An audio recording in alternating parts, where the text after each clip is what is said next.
ये कहानी एक पिज्जा डिलीवरी बॉय के साथ हुई एक सच्ची घटना पर आधारित है। ये घटना जॉन के साथ तब हुई जब वो अपने कॉलेज के दिनों में एक छोटी सी पिज्जा शॉप में पार्ट टाइम जॉब करता था।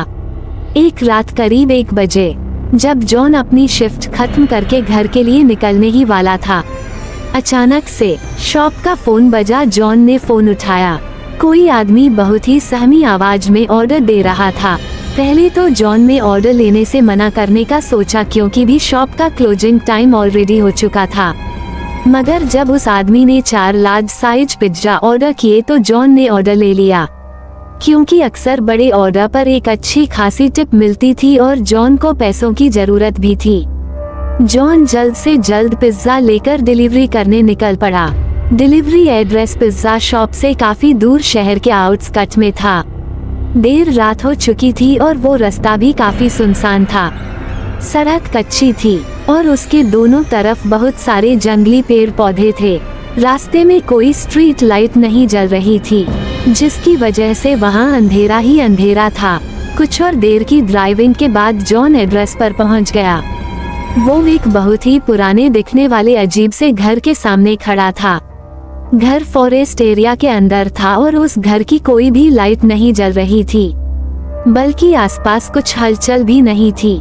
बिल्कुल ऐसा लग रहा था कि जैसे वह घर सालों से वीरान पड़ा है और उस घर में कोई रहता ही ना हो। जॉन उस घर को देखकर थोड़ा घबरा रहा था, इसलिए उसने अपने मैनेजर को कॉल किया। वो अपने मैनेजर को वो सिचुएशन एक्सप्लेन करके वहां से वापस चले जाना चाहता था, लेकिन उसके मैनेजर ने फोन ही नहीं उठाया।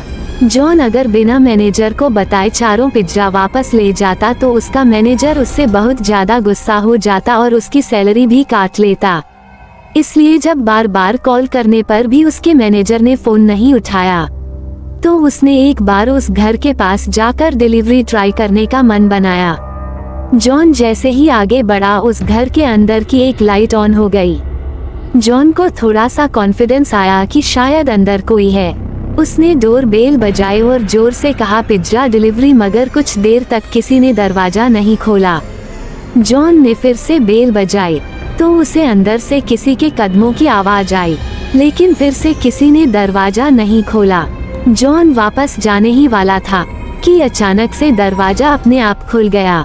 जॉन थोड़ा घबराया हुआ अंदर घुसा। हॉल में एक डिम लाइट जल रही थी और वहाँ कोई भी नहीं था। जॉन ने आवाज लगाई, कोई है, प्लीज अपना पिज्जा ले लीजिए। तभी जॉन ने देखा कि हॉल में एक सोफे के नीचे से एक काली बिल्ली निकलकर एक रूम की तरफ भागी। जैसे ही वह बिल्ली उस रूम में घुसी, उस रूम की लाइट और टीवी ऑन हो गया। साथ ही छोटे बच्चों की शैतानी करने की और हंसने की आवाज आने लगी।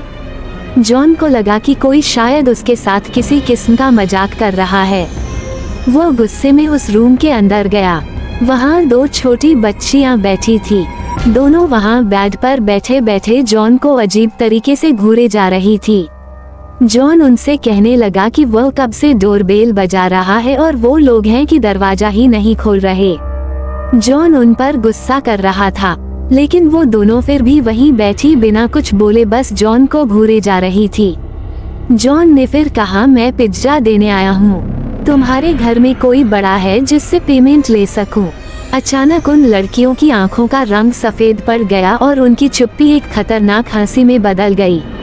उन दोनों ने उस कमरे के दरवाजे की तरफ इशारा किया जो जॉन के पीछे था।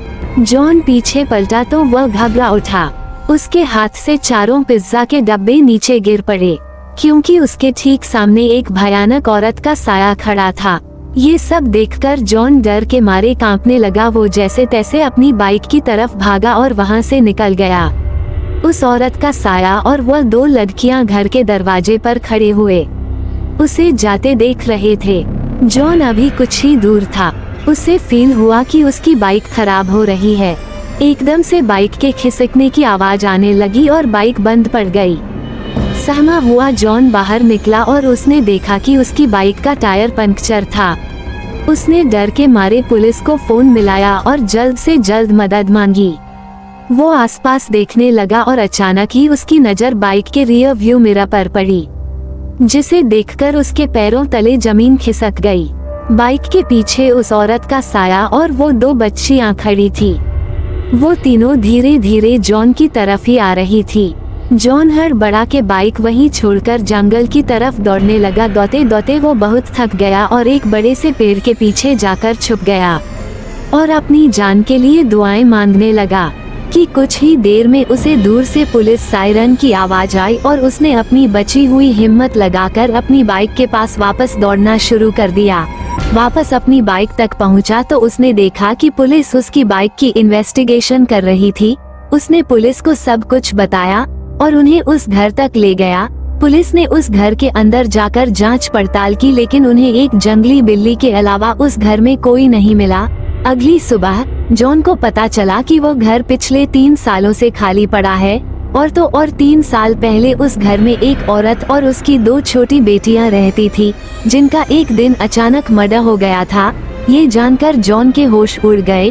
उसे समझ आ गया कि उस दिन जिन लोगों को उसने देखा था वो वही औरत और उसकी छोटी बच्चियों की आत्मा थी, जो शायद आज भी उस घर में कैद है।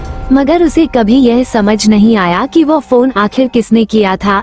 इस हादसे के बाद जॉन ने पिज्जा डिलीवरी की नौकरी छोड़ दी, लेकिन वो जब भी उस हादसे को याद करता है तो बुरी तरह कांप उठता है।